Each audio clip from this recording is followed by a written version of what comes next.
What is going on? I want to welcome you from half court for today. I am Sean Murphy, joined by my guy, Pete, aka Leggy Sports. Brother, it's so good to see you again. I haven't had you on since the summer. How are you doing, man? It's great to see you. I'm doing great. This Pistons season has given me more life than I could have ever imagined after last year. Yep. So I mean, I'm taking every game and just living in it. Just living in it. Yep. Yeah, this is one of those seasons where you truly can actually enjoy the journey and Yeah. not have to worry too much about the destination because for the first time in a long time, the Detroit Pistons are a legitimately good basketball team. And unlike in years past when they've made the playoffs, it wasn't a fad that it was and it's actually something that they can build upon. And I think Mm. that's the thing that's the most exciting is like this isn't the culmination of something. Like this is the beginning of the journey for a lot of these guys. Yeah. It's just incredible. I'm lost for words thinking about how this season has gone. And just what's the ceiling for this squad this year? I mean, we Yep. came in this year just thinking like, can they make the play in? I mean, Yep. people were putting the Charlotte Hornets above us because Brandon Miller and LaMelo Ball, one of the best duos. Can they fight for a 6 seed? And here we are. I mean, fighting for a 5 seed? Yeah. That like a week ago, I would have thought that was crazy. But I mean, it's just insane to see this turnaround. Yeah, they have about just as many wins as the Indiana Pacers who made the Eastern Conference Finals last season. Meanwhile, this group is coming off their worst year in franchise history. We're definitely going to talk about their ceiling and how they got here and do some All-Star break grades now that we are here at the All-Star break. But first, this is from Half Court where we talk all things Pistons basketball, NBA basketball, a lot of NBA basketball, especially of late with the Luka Doncic trade and all of the craziness that's gone on around this league. The best league in the world, by the way, and it's not even close. If you like this, if you like the content we do here, be sure you like down below, subscribe to the channel, hit that notification bell so you're not missing any of the content. Also, be sure you follow myself on Twitter. I'm not calling it X. I hate it. At Sean Half Court. That's where you'll find a lot of pre or post game content whenever I'm down at Pistons games. You can also follow my guy Pete at Leggy Sports on TikTok. He also is making YouTube content. He's on Twitter as well. Where else can people find you, man? Tell people more about the content that you make and who you are as a person. Oh, that's a huge question. But I went yeah, you existential can there. yeah, I am a good person. But yeah, you can find me on X or Twitter. I like to call it Twitter too. It just rings better. You can Yeah. find me on YouTube. I've been making a little bit more consistent Detroit Pistons. I wouldn't say long form content, but different than my beginnings on TikTok, making 15-second, put all this info right in there in your face. It's right there.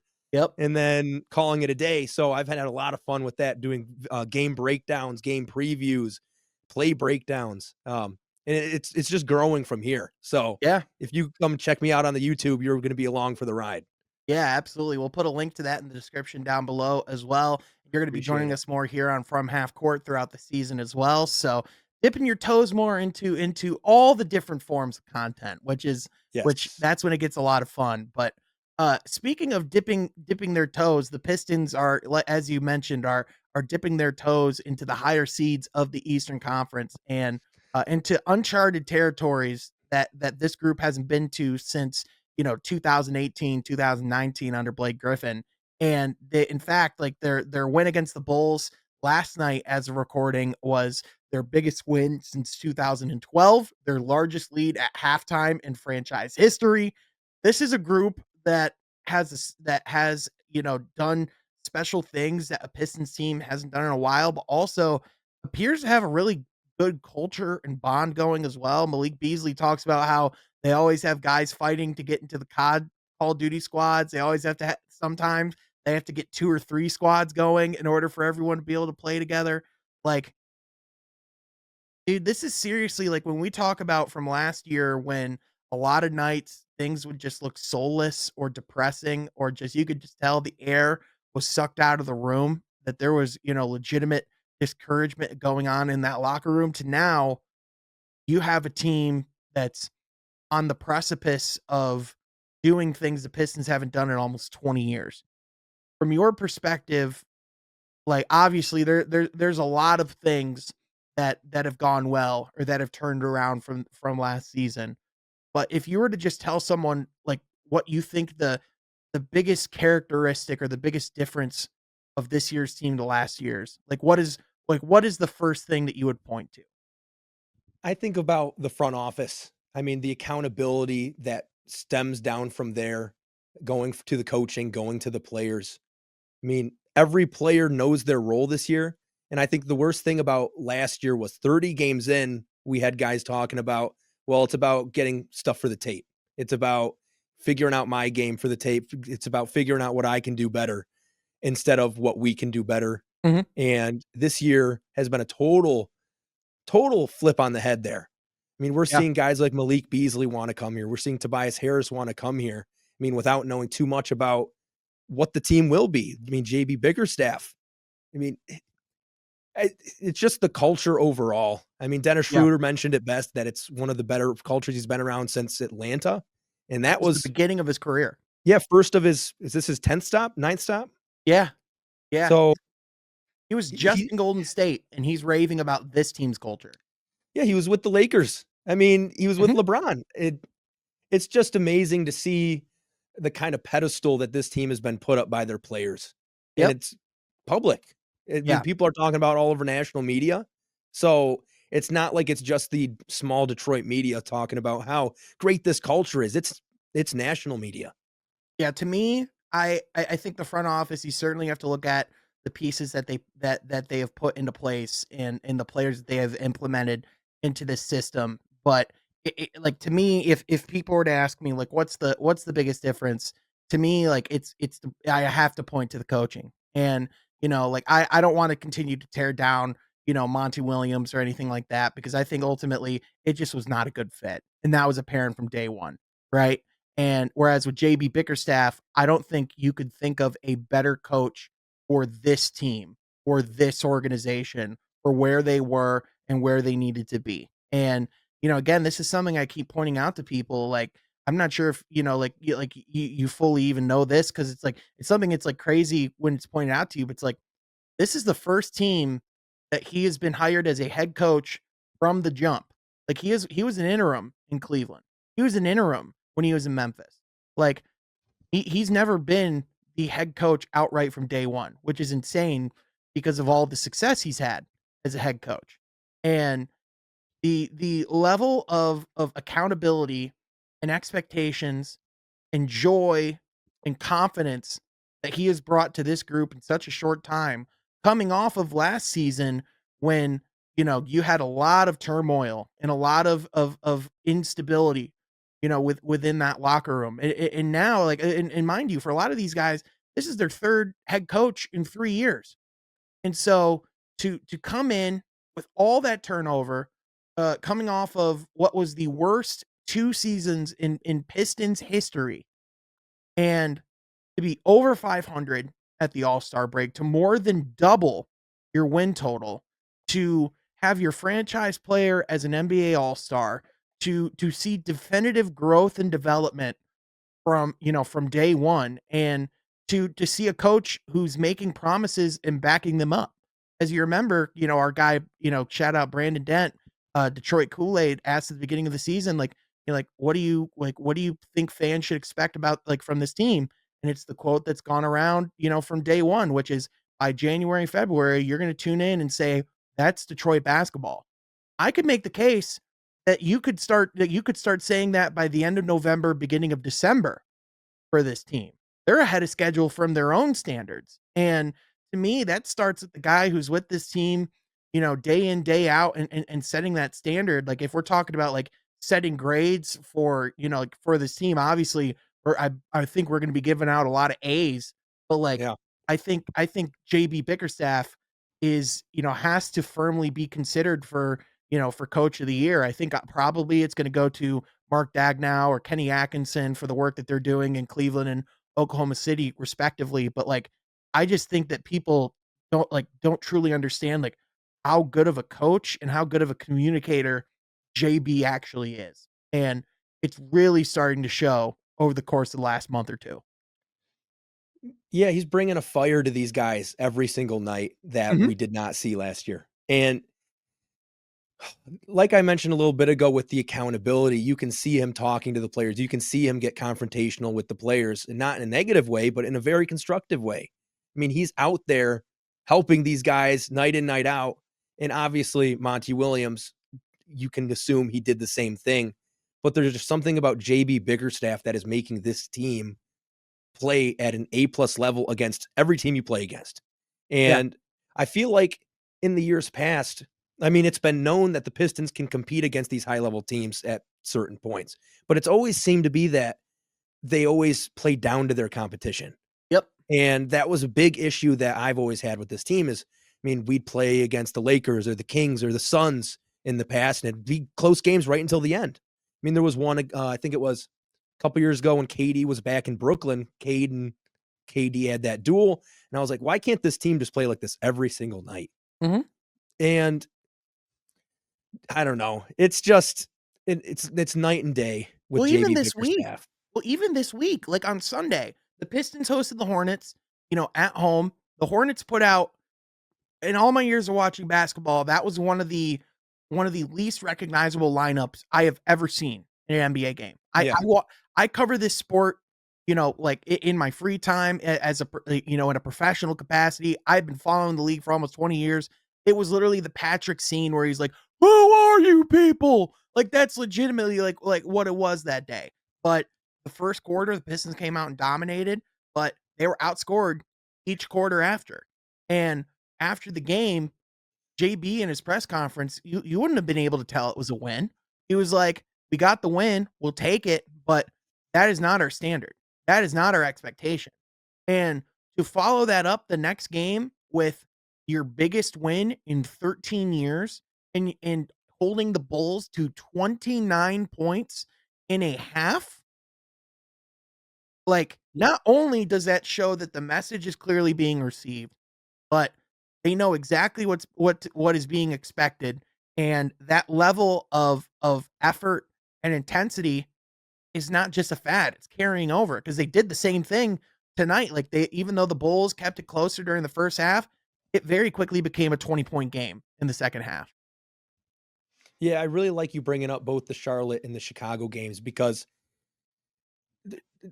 Detroit was able to witness a lead evaporate, Mhm. and Chicago also witnessed a lead evaporate against the Warriors, and it just kept getting worse for them. But Detroit was able to kind of curve that and still maintain and get a victory against Charlotte.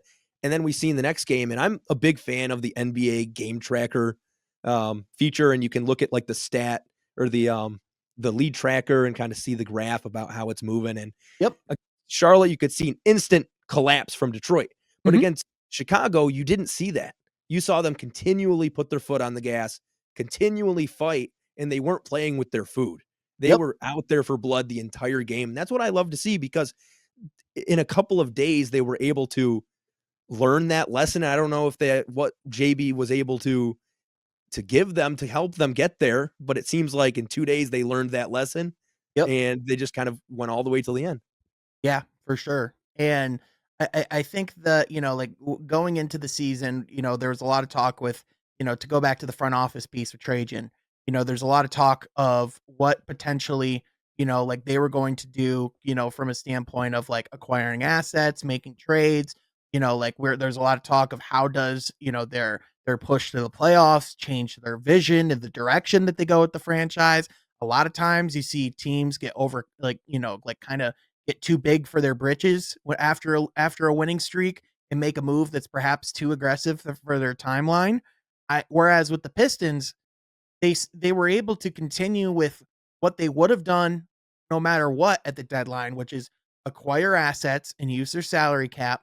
But at the same time, they didn't take on any dead weight as far as players or contracts. Like they got two guys who legitimately can contribute. And not that I don't know how much Lindy Waters is actually going to play, right? Like he's probably going to Yeah. be the end of the rotation. However, he gives you a more reliable shooting option than Wendell Moore. He gives you kind of more of like kind of more length and size from like a defensive standpoint. I think you look at those moves, and especially getting Dennis Schroeder, by the way, who Oh, yeah. is a legitimate, like, one of the best backup point guards in the NBA, is a phenomenal when literally the only player that you lost at the deadline was Wendell Moore, and you gained picks. Yeah, getting that treasure chest of picks is gonna be important, and I think a lot of people were hoping throughout this year to get first round picks, Yep, get some sexier second round picks. But, I mean, over time, if you keep collecting these seconds, I mean, you've been seeing teams turn 3 seconds into first round picks, yep. and we're maintaining that financial flexibility, so if Larry Markkinen in a couple of years says, "You know what, Utah, you're still trying to get the number 1 pick. I want somewhere else." And he says, "I want to go to Detroit." You can actually make the trade because Utah might say, "Well, Detroit doesn't have the assets. They can't do it. They can't match the salaries. They don't have the picks to send us. So we can't do that." But we're continually building this up. So if we get lucky enough to be in that situation, we can actually capitalize and not miss. Yeah, So I really like what we're doing, and we're not just going all in on a big fish right now and having to use so much money on them and not even know if it works. I mean, yep. I might be slightly hinting at the Raptors with Brandon Ingram and their whole What situation, a which awful trade, dude. What a I don't horrible like it trade. because I mean, quickly Barrett and Scotty barely played last year, and this in quickly was out game 1, right? I Yeah, think he got hurt first game.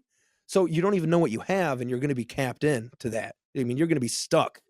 Like, how yeah. do you build around the margins? Yeah, like you just you went in without even the certainty that you have a team that can actually, like, put it together, and you're just like, "Well, this is our team now." And before he even steps into a Raptors uniform, you sign him to the extension. Like, I understand, like Bobby Marks has pointed out that, like, look, the trade deadline for a lot of, like, especially for small market teams, is the new free agency. Like, that's where you go and acquire the players that you want, and Yeah, then you it's work fair. out a deal as soon as they get into the building. And it makes a lot of sense, especially for a team like Toronto, who historically has not been able to, get the big fish, so to speak, in the free agency market. But when you talk about the like how we are at a much harder salary cap in the modern NBA, and you talk about the flexibility that you need, that's why, like, I keep pointing this out to Detroit fans. Do you think it's a coincidence that the Pistons were never even involved in Brandon Ingram talks? When Trajan Langdon was in New Orleans last year, Michael Yeah. Blackstone was in New Yep. Orleans, Fred Vinson, like, if anybody knows about the health trajectory of a Brandon Ingram, it's Trajan Langdon. And so the fact that they were never even sniffed in a report after Trajan took the job, like, there were early talks in the summer because people just connected dots. But once, like, people actually started getting intel and hearing, like, what this team's actual agenda was, Brandon Ingram was never even a thought. And another thing to think about as well is with, obviously I keep bringing this up too, but, like, the first round pick that they traded for Isaiah Stewart has continued to, not convey because they've been within those protections. Assuming the Pistons make the playoff, which they're going to make the playoffs this year, Yeah. that Mhm. pick is finally going to convey. So now, even though they might not have a first round pick going into this year's draft, and obviously, that sucks. At the same time, for one, Isaiah Stewart's well worth that first round pick. And two, you're now going to have the flexibility to trade those picks going forward after this season. Because that's the other thing. You're very limited in what you could actually trade when you can't when you have a pick that continues to not convey. So now that they're going to have that flexibility, and now that the Pistons, by the way, know what they have and probably are starting to identify who they actually want to build around, you're a lot more willing to go out and make that type of deal because you actually have the evidence to back up what you need. Whereas, like, I think Bazaire is literally just that. Yeah, and with Trajan Langdon, another thing is in the draft, we don't have a pick, but in today's NBA, you can buy picks. You can Right. get pretty much wherever you want outside of the top 14 maybe, so we might be able to get that pick back for pretty cheap. Um, but I don't know. Yeah. Yeah, I think again, just the ultimate thing is it'll be fascinating to see what they do going into the offseason. And I think another reason why they didn't make any major moves at the deadline is because I think people, like, even though the Pistons are, in this playoff contention, or, in position to have like a playoff series, this is still evaluation. This is still being able to, like, see who your players are and who you actually want to keep going forward. Because if there is any prime position to see what you have and what you don't have, it's when the lights are brightest. It's when you're in a playoff situation, when teams can actively prepare for your team night in, night out. That's when the Pistons started to get their answers on what, like, why Andre Drummond wasn't a franchise player, why it Yep. wasn't going to work with like the Reggie Jackson or Blake Griffin years. Like that's when you get true clarity of where you really are. And so I think for Trajan, like, to not be rash, to not mess up a good thing that's going on, but to also give yourself, like March and April to actually see this team in critical basketball situations. I think that's going to be the most important thing when you talk about what's going to be what to look for down the stretch this season is how these players perform as that pressure starts to increase, as the heat starts to intensify, as the fatigue of an 82 game season starts to set in. Because mind you, people are not taking this Pistons team lightly anymore. They're not an off night anymore. They know that Cade Cunningham can play. They know that this team's going to be a pain in the ass on the defensive end to deal with. So, like I think that, like, to me, when you talk about like what to look for from like a perspective of what's the front office looking at, that's the storyline to me.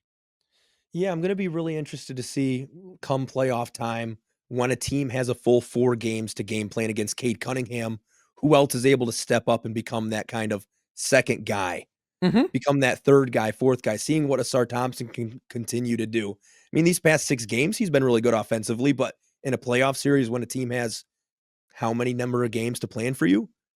It's just so confusing to kinda think about what we're gonna look like because the game plan is gonna look so different then than Mhm. it is today just because playoff basketball is different.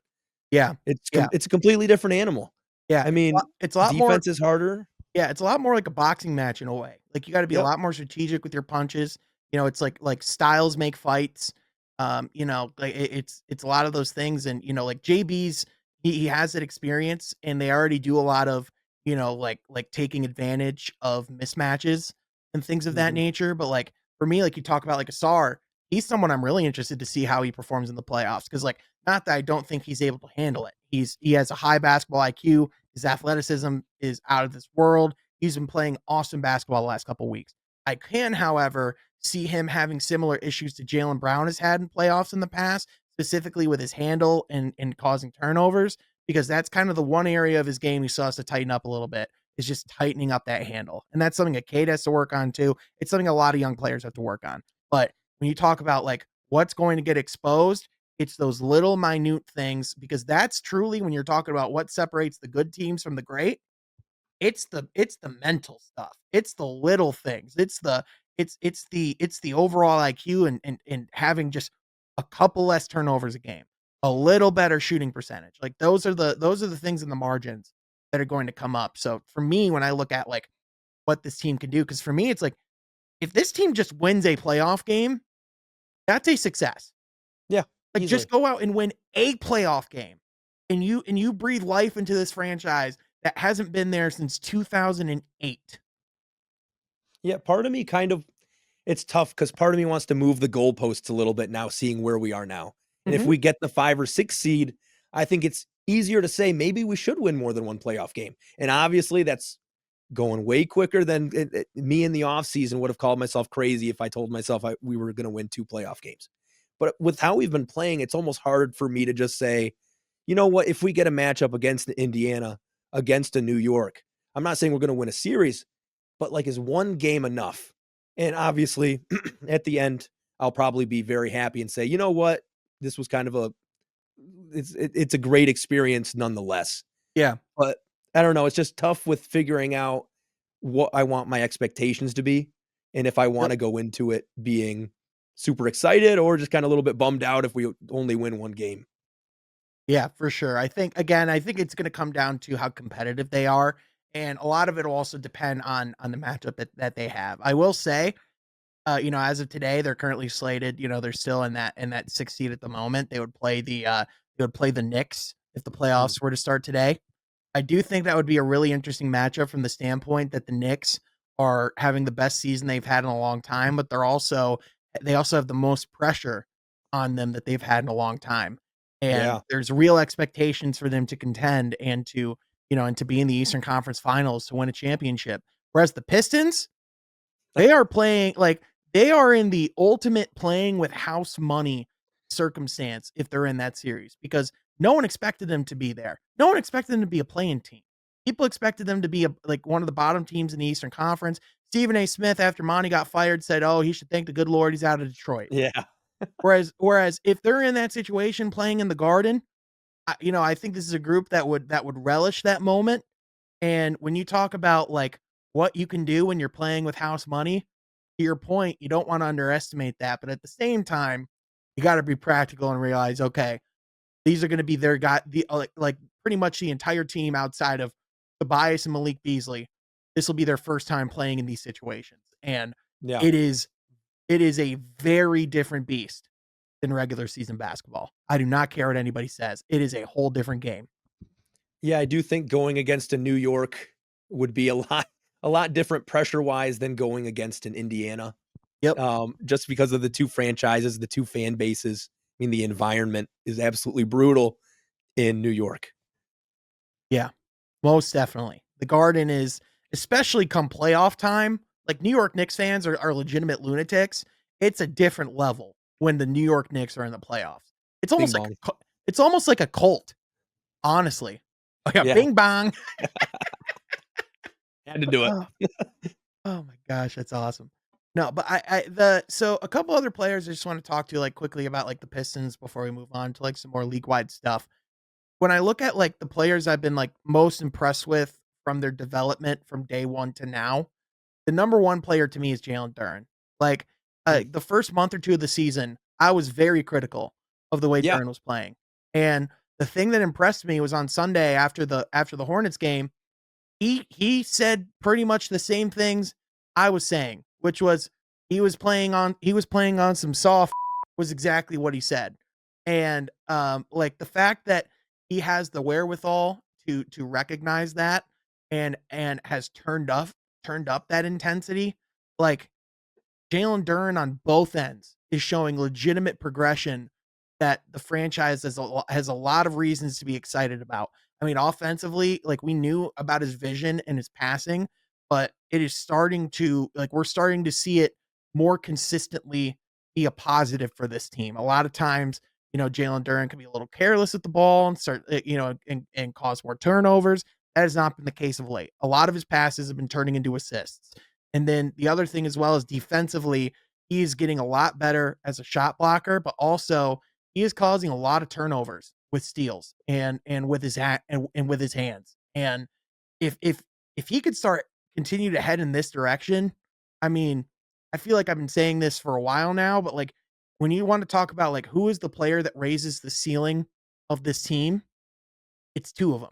But to me, the number one guy is Jalen Duren because when he is going, this team's just a different level of tough, of when you talk about the strength, the interior intensity. When you talk about like Detroit basketball, it's anchored by their bigs. And Duren is by far playing the best basketball of his career right now. What have you seen from him and what would you make of his progression this season? yeah, I feel like a lot of people, and maybe myself included, if I looked at old tweets, were quick to kind of push him out the door and say, "Let's go get X defending center, defensive center. Let's go get a guy." And a lot of people were saying Donovan Clingan. Yeah. And I mean, Or Nick Claxton too. I'll yep, admit I that's a said big that on one. this pod. And he's had his struggles as of recent. But Mhm. with Jalen Duren, I think my favorite thing is seeing him eliminate piston killer centers, because in the past, going against Joel Embiid was a death sentence for Yep. piston centers. Going against Vucevic, I mean, Valanciunas was a big one back Yeah. in the day with Drummond.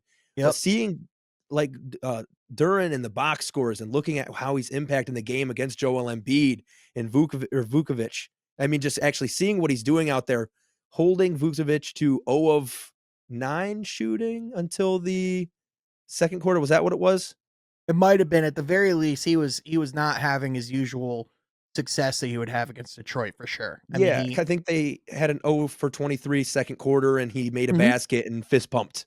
Yep. So, I mean, that just shows kind of the effort Jalen Duren's been putting in because he's not letting a known interior score on the interior. Yep. So I've just been absolutely excited with seeing what he's able to accomplish this year. And I mean, what are some of the next steps he needs to do at this point to be like considered a high level young center? To me, it's the consistency as a rim protector. To me, it's like we're seeing the flashes and we're starting to see it more consistent. To me, it's continuing to do it each and every night. And then I would say on the offensive end, it would just be continuing to add different elements and ways that he can score. To me, it's not even about like, I don't care if he can stretch from beyond the arc. I think, with how young he is and how much potential there is, I don't have doubts that 5 years from now, we could be looking at Jalen Duren and going, wow, he can give you 1 or 2 threes a game. But to Yeah. me, it's like, we've seen, like his footwork is immaculate. How can he continue to utilize that more? How can he continue to, like have a reliable, like get more reliable with his jump shot in the mid range and farther away from the basket? Because those are the things that are going to have, like bigs really have to respect him more when he is at the elbow playmaking too. So to me, it's like when you're talking about like the improvements of like what I want to see next from Jalen Duren, the base framework is so good.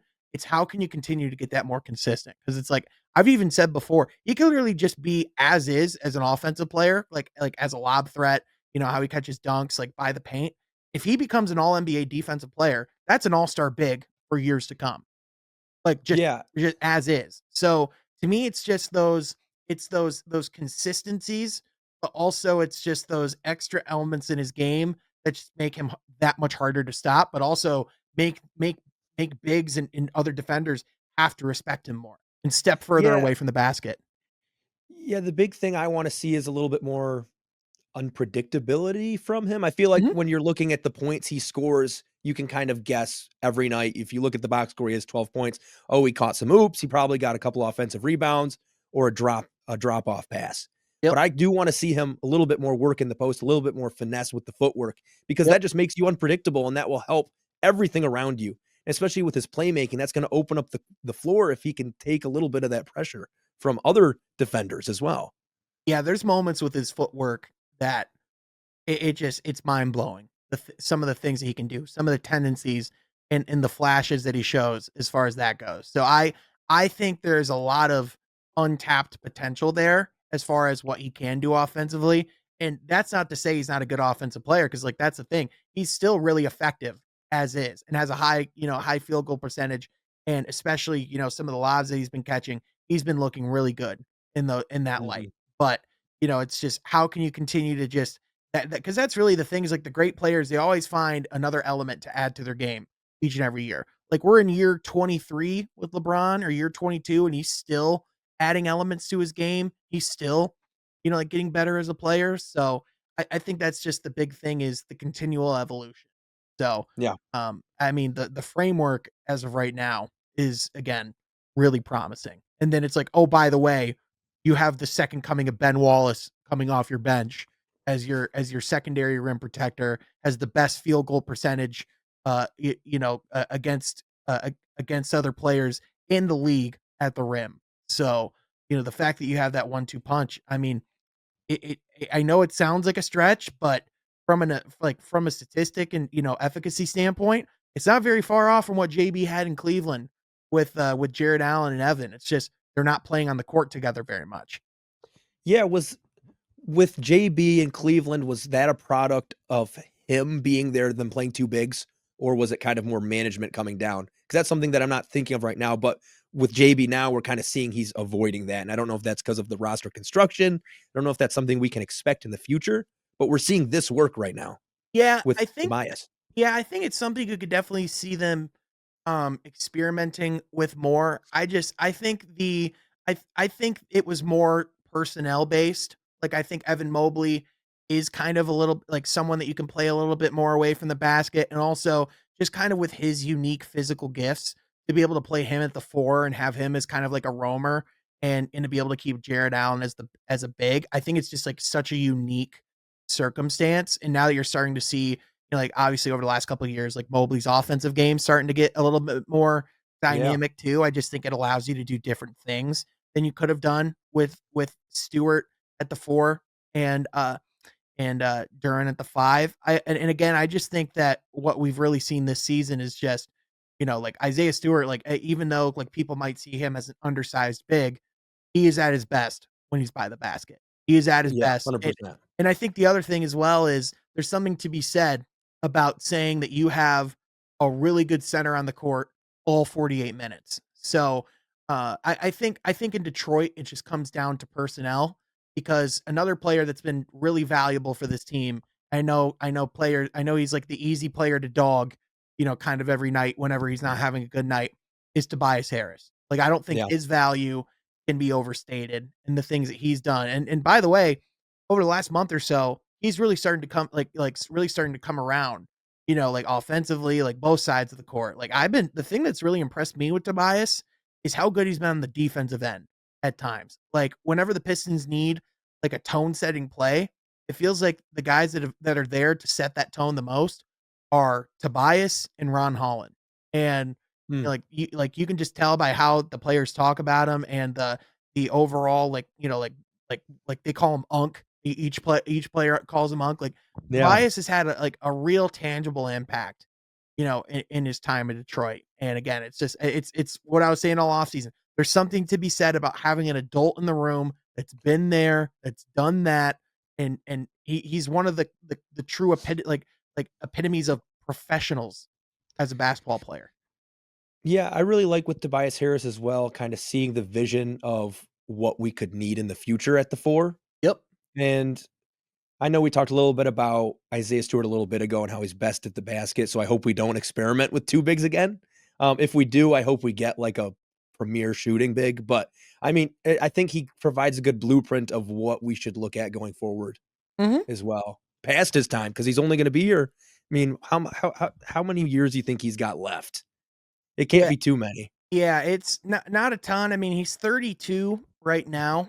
I think realistically, like I think you could still keep him in Detroit in the future beyond this contract and probably Yeah. see him start to kind of go a little bit more into the background and kind of into a different role. To me, it's kind of like I can see his kind of end of career trajectory kind of being similar to like a Chris Middleton, where it's like as Yep. long as he can keep some relative form of health and like still keep his legs under him, I think he can still contribute for a good few years. It's just we just saw with Chris Middleton, he had to get double ankle surgery and Yeah. he just could like as a result, he just can't really move anymore. Right. So I think the big thing is you're like kind of just getting up in these years, and especially like a player like Tobias, to where it's like the big thing is can he keep players in front of him? Like can he consistently not let guys blow past him? Can he still be a contributing, like, not a deterrent whenever he's on the court? And as long as that's the case, I think there's especially when you talk about, like, the locker room aspect of what he brings, Mhm. I think he's someone that you'd wanna keep in Detroit for, for a decent while. But like you said, it's just I mean, this is year 14. I mean, there's only so much like Yeah. he has been in the league for a long time. He was drafted in 2011. So, it's just when you talk about like you said, it's like you don't really know how much longer the guy's going to have. But what you do know is while he's here, if he's not performing up to his standards, you certainly know it's not going to be an effort thing from someone like Yeah. him. 100%. Yeah, and it's like it's interesting though when you look at the young guys on the team too, because how much can their roles move around in the future, especially now that we're seeing the success? Like how static is the blueprint? How open is it to change with like a Sar Thompson? We're seeing him really Yep. strive at the 3. I mean, I don't really know if he's the 4 of the future. I don't really know if the 4 of the future is on the roster Yep. at this point. So, Mhm. I don't know, I'm just curious to see what that kinda next step is there. I Yeah. mean, Jaden Ivey, with the injury, but I still think he's the number 2 like, the 2 guard of the future. Yeah, he But, was he was playing really well before he went down to injury, which is the unfortunate piece, is it really looked like he was starting to piece things together. yeah, I'm just curious where, like, the big fish will come, what role he will take, who it will take away from, and I feel like the easiest transition is at the 4. Yeah, for sure. And you brought up exactly the other player that I wanted to talk about as far as, his trajectory and how he's been playing of late is Asar. Like, even Yeah. though Asar's been dealing with a lot of the blood clot issues, the if you look at when the Pistons started to really start winning games and start turning it around, it almost directly coincides with when Asar came back in the lineup. And I don't think that's a coincidence. Like we saw, like I think obviously you've been seeing him get his conditioning back up and really just working his way back into the rotation and working his way back into the NBA game as a whole. So I think, obviously you're just seeing some of the rust and some of the cobwebs getting shaken off, especially kind of early on. But over the last couple of weeks in particular, Asar's really been putting it together on both sides of the court. Like his defense has always been a plus, but now on the offensive side, he's getting a lot more comfortable driving to the basket. You're starting to see him, be more of a primary playmaker and ball handler Yeah. for this team, which is something that, which is something huge to be able to tap in with him because he is such a smart, high IQ basketball player. And I think what we're really seeing is the ceiling of an Asar is not far off at all from Amen.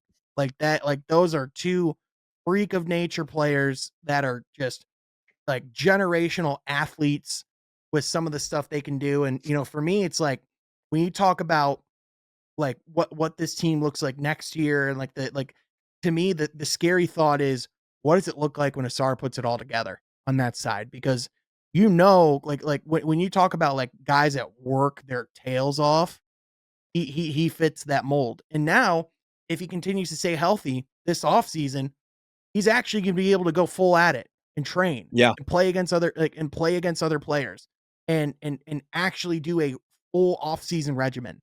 So the fact that like we're seeing this level of improvement from the adversities that he's had to go through, because again, people don't realize it, but like not only can a blood clot be career threatening, it's life threatening. Like that is a legitimate medical emergency to go through.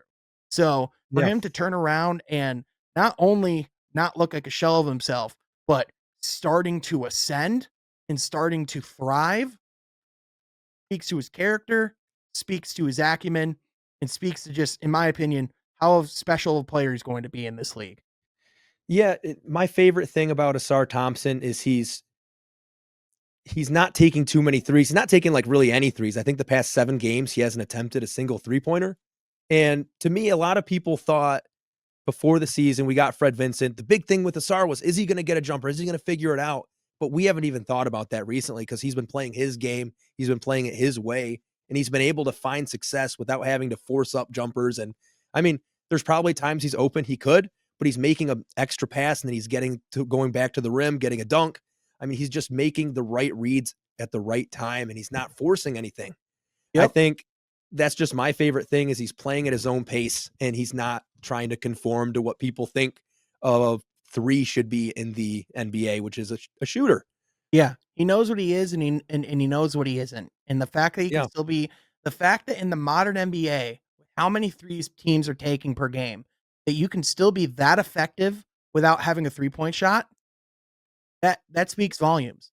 Yeah, So then imagine if he gets I'm just Yeah. gonna throw it. Imagine when he gets one, because Yeah. to me, like with Asar, like it's not a matter of if, it's a matter of when. Because again, he literally lives in the gym, and now the other thing you can throw out that a lot of teams don't have is the shooting coaches and Yep. the people on staff. Like now that he's going to have a summer with Fred Vinson and the Pistons coaching staff, and to be able to put together a work, because that's the other thing is now this coaching staff's gonna be able to come in. Not only are they going to be there, like throughout this season, they're going to be able to be there this summer and put together plans with these players on how to continue to get better and develop. Like now, they're going to really be able to have their hands on these guys going into the summer, going into next season, and really start to build off of like this is not a fluke what you're seeing with this Mhm. Pistons team. And I just again like the to me like Asar is like one of the guys like if you're talking about like untouchables, like to me it's like the only two guys on this team that I can definitively say like untouchable, like I would have a very hard time moving on from. It's Cade and it's Asar. I think Duran's very much out like like hovering in that territory too. I very much Yeah. like Ivy, like you like a lot of the prospects, but it's like you would have to truly get a special player in return if you're trading in Asar Thompson. Yeah, with Cade and Asar, you're not gonna find that anywhere. I mean, they're very unique players. Unless you got Eh, Luca. Unless Nico Is this a Harrison called transition? Yeah, I mean, we'll get there, but, like, truly though, like, that's the type of trade is, like, if you're getting a superstar, is when you give up that type of player. Yeah. Like, here's what I'll say, and I know and if this gets clipped if this gets clipped out, I don't care. Kevin Durant, if the Suns were to call and say, "Hey," if the Suns were to call and say, "Hey, we will trade you Kevin Durant, but the non-negotiable in this trade is we want Asar Thompson." I know this sounds crazy, but if I'm the Pistons, I'm hanging up Yeah. because Kevin Durant's 36, 37 years old with all the injury stuff. Asar merely tapping into the potential of what he has. Like, it would have to be a young star that you could actually, like, build around, and I know would be there for a long time because that is a guy that you talk about, like, throwing up if you trade and not get the right stuff in return. Asar fits that bill. And again, I know people are just gonna focus on that thing at the surface and go, "You're crazy, bro. It's Kevin Durant." But truly think about it, like, Yeah, from there's a a point to that. future standpoint. Yeah, the only reason you would get KD for Asar is if you know that you're gonna be able to get other pieces around Cade to get a championship, but then at the same time, you're gonna have to gut the rest of your roster to get the pieces to then get ready for that championship. Yep, So, I don't wanna skip steps. I mean, if I would not wanna sell out for maybe a chance at a championship over 1 year for a chance to, like, actually build something that could become a I mean, the Pistons in the early 2000s is a good example. They were to the Eastern yep, Conference Finals every year, just about. yep. So, I want that. I would rather have that than a short shot at success with just rehauling your roster and trying to get it right in 1 year. I mean, we're seeing how that's working for Phoenix, Yeah, when you have a guy and like they Cade. have Booker. Yeah, exactly. When you have a guy like Cade, you have to make the most of the acquisitions that you do make, and you have to balance the immediate success with the long-term sustainability. Like, that's why, like, like, with, like, the Timberwolves, like, that's why they're going through a hard time with Ant right now is because they had to make that really unsexy, unflattering trade at the beginning of the season of trading Karl Anthony Towns, for Julius Randle, which obviously we look back at that trade and go, "Oh, man," like, it sucks Yeah. losing Karl Anthony Towns. But they had to do it from a financial flexibility standpoint because it's like that's that's the only way you can definitively build a better team around Ant going forward is if you have that space. And they painted themselves in the corner when they went and traded for Rudy. Yeah. So again, you got to be selective. But you did bring it up of a segue. I do have to. I know people might get sick of hearing about this. I really don't care. It is the biggest story in our lifetime in the NBA. The Yeah. Luka Doncic Sports trade. Yeah, where were you when that trade went down? Just curious. I'm trying to think back what I was even doing. I was playing Marvel Rivals with some friends, and I got a text from Troy, who I normally do the pod with, at like midnight with like the tweet from Shams. And I thought Troy Oh, got it from like a fake Facebook group or something. And I went on Twitter and I was like, oh no, this is real. This is yeah. insanity. I was asleep. My wife woke me up because she's been up and we've had the flu for the past like 9 days, Oh, and she's been having the symptoms for a little bit longer. So she woke me up and said, "Hey, Luca just got traded." And I said, "I'm going to sleep." and She said he got does she know a whole lot about basketball? Like, is she like does she know the NBA very we well? do a fantasy basketball league. She Okay. listens to like a lot of my stuff. She listens to me ramble even though she probably doesn't want to. So Supportive she knows who partner. they Love are to hear because she that. has exactly, very Yep. supportive. But then I went back to sleep, she was like, "No, that's real."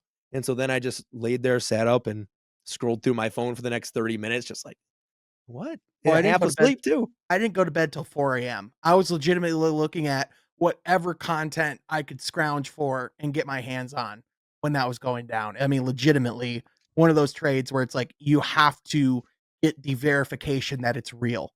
Because Yeah, when the first thought, like the first consensus thought is that the best reporter perhaps in professional sports was hacked, that tells you almost everything you need to know.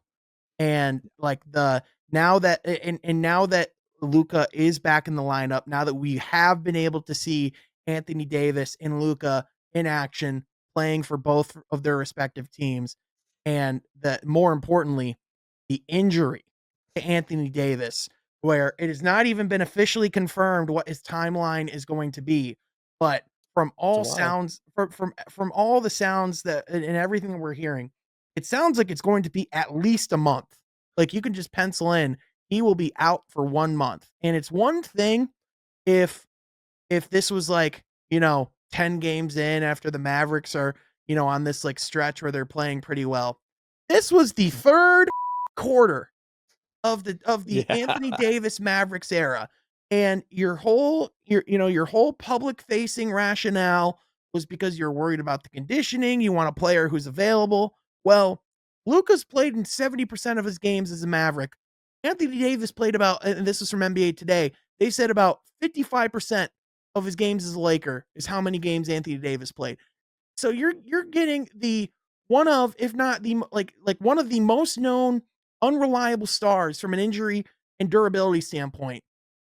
He's the guy that you're trading for when you're concerned about durability. And then for your owner to have the cojones to come out and say you want to be like the greats who dedicated every day, like Kobe, Jordan, Bird, who by the way drank as much beer as any player in the history of the league, and Shaq, who came into camp one year at 400 pounds. You know who we didn't mention?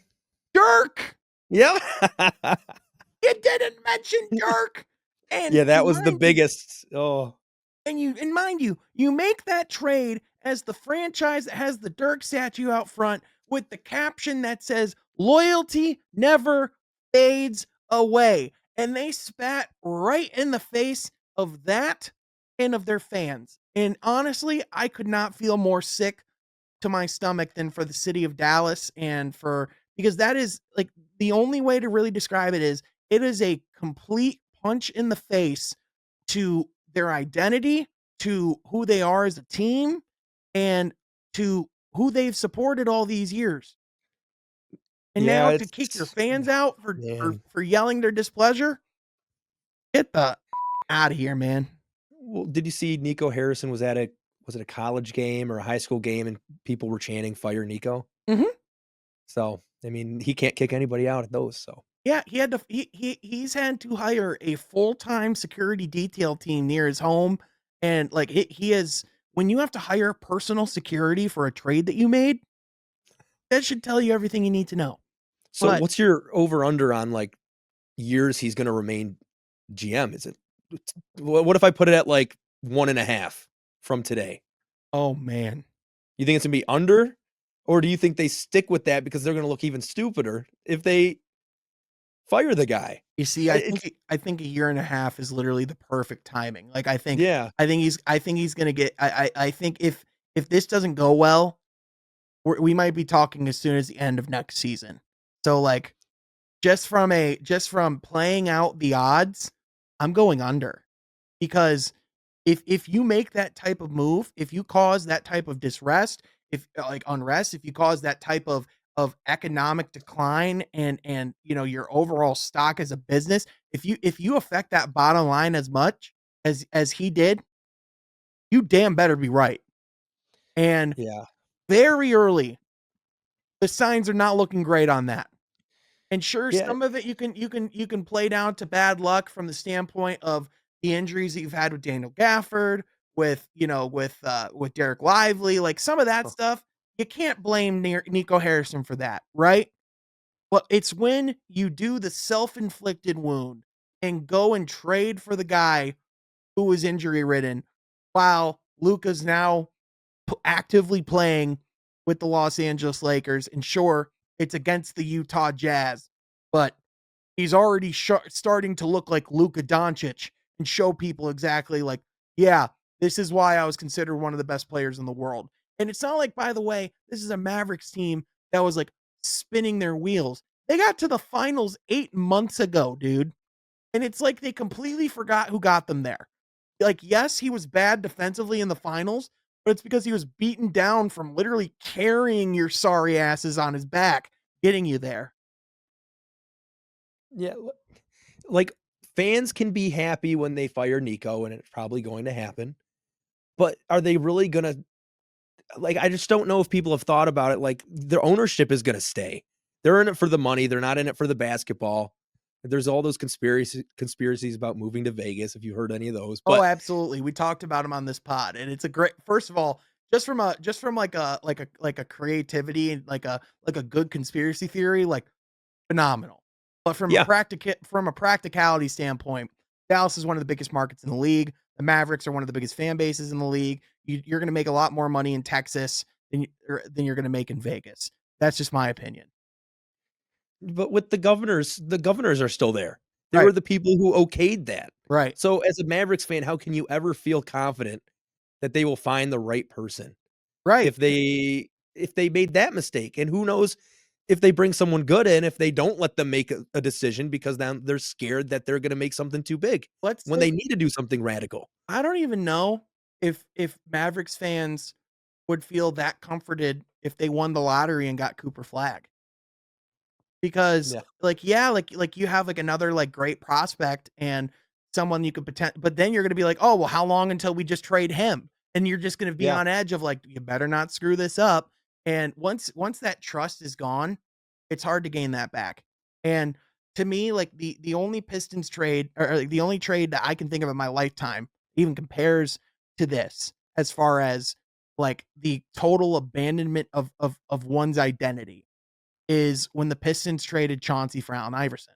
Because again, I keep bringing up this analogy, but it's because it's so prevalent in my mind of the going to work team got there we're talking about practice guy. Like think about that. Like going to work each and every night, not like, like eat like not having one that's greater than oneself to Allen Iverson. Great player, not a Piston.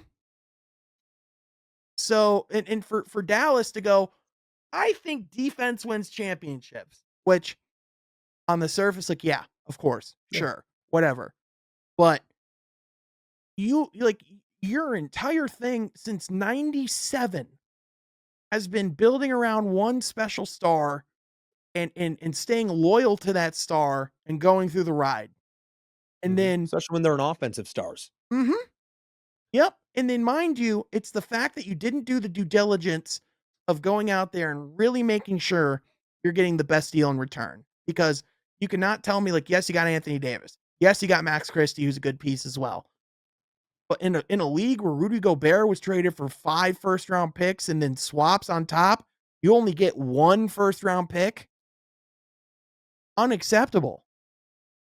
Like unacceptable. Like general manager malpractice. And Yeah, so, what happened if when Dirk lost his first championship, they said, "Yeah, not enough defense," and they just traded him away? dude, this is They like wouldn't get the second one. Dude, this is like if after 2007 when the Cavs got swept in the finals, they just went, "Eh, LeBron's probably not gonna be able to do it." It's like if instead of leaving for South Beach, if they just traded him outright. Yeah. Because LeBron was 25 at that point. And like, yeah, like LeBron, we never had talks about his conditioning. That's never been the talk with LeBron, but that's the other thing. Now you go put him alongside a LeBron James who is the greatest to ever do it as far as taking care of his body and his overall conditioning. And you perhaps piss off the last guy in the league that you wanna piss off from a and I took that personally standpoint. Like, Luka's, like, the most petty player in the league when it Mhm. comes to that stuff, and you wanna publicly bet against that guy, and by the way, not even show him the respect and appreciation that he deserves, like, you literally just talk about how much of a dick and how fat he was when he goes out the door, like, that is pitiful. Yeah, Luka tonight, 16, 4 and 4, nothing crazy, but I mean, he's playing. Anthony Davis isn't. Yeah. Yeah, exactly, and mind you, they're still working him back into the lineup, he's on minute restrictions, he's learning a new system. I have a feeling Yeah. pretty quickly after the All-Star break, we're gonna start seeing Luka, like Luka's numbers get more and more back to normal, but also, I have a feeling we're gonna start seeing his conditioning just start to get better and better and better because if there's any if I mean, if this doesn't light that fire under your ass, I don't know what does. Yeah. And how many other teams would have taken Luka with the out of shape issue Every and team in then the league. would have said, "Oh, you know what? You might be out of shape. We're gonna make it work." I mean, obviously nobody wants him to be, Right. but is it really worth trading a generational guy for? He still I got don't to the know. finals on one leg in bad shape. Imagine what he does when he's in good shape. Yep. Especially against a Celtics team that already went through the trials and lost once, so they were back again. I mean, Like, you're not gonna give Luka another fair chance? this guy won this guy won EuroLeague MVP when he was going to prom. Like, what are we doing here? And that's the other thing. The Lakers just now get to have this generational star again just because they're the Lakers. Yeah. And mind you, like I think, when you talk about like the health of the league, like it is undeniable that like it is a good thing for the league that Luke is a Laker. Like objectively, like it took over the entirety of Super Bowl week. It's been the top sports story of the year by far. But No, yeah. but when you talk about like I have real concerns about, just like the health of Dallas's franchise going forward. Like that could do some real irreparable damage to their fan base and the relationship between the fan base and the team. And that, and Yeah, it's gonna take a long time to get better. yeah, and it's like, don't get me wrong, like the Mavericks, you still have a pretty competitive roster for the next couple of years. But like you're playing Kyrie like upwards of 30 to 40 minutes a night when he has a bulging disc in his back, when he already has health issues, and you're now gonna have to like run the rudders off of Anthony Davis whenever he comes back. Like, and then you have Jason Kidd actively not going to like doing post game press conferences. Like the if you're not going to get it together on the court, you have to at least get it together in the PR department and in the and in the messaging and in the relations with the fans, because you can't just make that trade and then just tell fans quickly to get over it. For a lot of people, sports is a very significant thing. There's people in Dallas who named their kids Luca. Oh, yeah. Heard one changed their name to Davis pretty recently, but hopefully they change it back after what just happened. I have a feeling that they probably called the Secretary of State's office probably in the middle of the 3rd quarter when that all happened. And when he was grabbing Yeah. that groin, he was like, "Well, I'm going back to my name." But, I mean, to say it lightly, like, this is gonna be one of the most fascinating final stretches of a season we've seen in a long time. I mean, we like, for the Pistons, you have them very prominent in the playoff picture, which I'm not just saying this as someone that grew up a Detroit Pistons fan. The league is better when the Pistons are relevant. Yep. Um, you have all of the drama in Dallas and in Los Angeles. Those teams are gonna play twice in these Ooh. final stretch, one in LA, one in Dallas. So it is going to be absolutely electric. Yet we didn't even talk about Jimmy Butler in Oh, Golden State. We didn't even talk about DeAndre Hunter in Cleveland. Like there's a lot that has changed in this league. And I legitimately, like, for like a 3rd or 4th year in a row, I legitimately don't even know who's gonna be in the finals or who's gonna win the championship. And that's when the league's at its most exciting point. So I'm excited mhm. to break it all down on here and to talk about it all. But Deke, my guy, thank you so much for coming on the pod. I'm looking forward to running this back more. Where can people find your content, man? Yeah, find me at Leggy Sports on basically every social media, but I'm most prominently posting on TikTok, YouTube. That's where you can find a lot of my content. X, Twitter. Yep. I post a lot of nonsense on there. So if you want some nonsense Pistons talk, hit me up. Heck yeah, man. Well, seriously, man, thank you so much for being here. And thank you to listening. Be sure you subscribe and like the video so you don't miss any of the content going forward. Thank you for being here. We'll catch you guys next time from Half Court. Be sure you subscribed.